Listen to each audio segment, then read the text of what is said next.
Homecoming week, the Lions are back at home this Saturday at Brawley Stadium, welcoming in Eastern Kentucky and United Athletic Conference play, catching up with UNA head football coach Brent Dearmon. And, Coach, let's back up a week, a hard-fought battle against UT Martin, the 1993 championship team in the house. Just wrap up your final thoughts from that ball game. You know, overall thoughts is we're competing. What we came in and told our guys on Sunday is we got to now take the next step where we're not just competing with good teams. We close things out. You know, you're up 21-10 coming out of half. You drive the ball all the way down the field. You got an opportunity right there to put points on the board. And in my opinion, I think when we missed the field goal, we didn't put points on the board there in the red zone.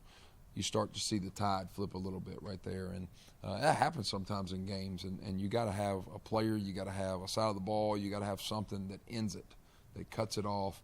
It's like bunting sometimes in baseball. Whatever way you can get on first base to end a slump. So it's growing pains. We're playing a lot of young guys that are getting a lot of reps early in their life that we're dependent on, but we just got to grow up quick.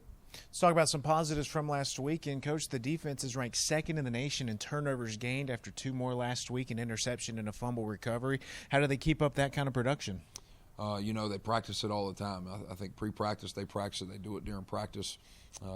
It's something that's a big emphasis in our program is takeaways, whether it's knocking it out, whether it's having eyes on the quarterback, being able to make plays on interceptions. I think our defensive line does a good job of getting their hands up and getting in throwing lanes. So they've done a really good job of getting the ball back to us. They need to continue that, and then we need to be able to capitalize more often on it. 100-yard ball game for Kobe Warden receiving, caught a touchdown pass as well from Killen, Alabama. Just how much improvement has the local product shown? You know, former walk-on that earned his way on a scholarship here, is a heck of a football player.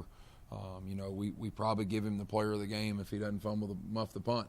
But big-time player, he's a nightmare sometimes on safeties because he's tough to put his hands on you or your hands on him because he's such a smaller player and he's shifty.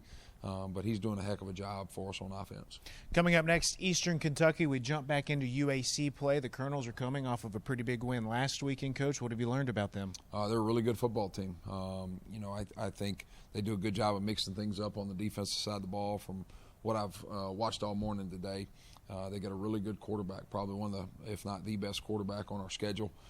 He's a very smart player. He can run, so he gives the defense a lot to work on all week long. And you can't just focus on him. They got a really good running back. They've got some good receivers. Our line's really good. So they're another really good team that's coming in to Brawley Stadium this Saturday. So we got to bring our A game. We can't play a C- or a B- game on any of our phases. We got to be sound on all 3 phases. Coach, we appreciate the time. Best of luck. Thank you, Ben. Roar Lions.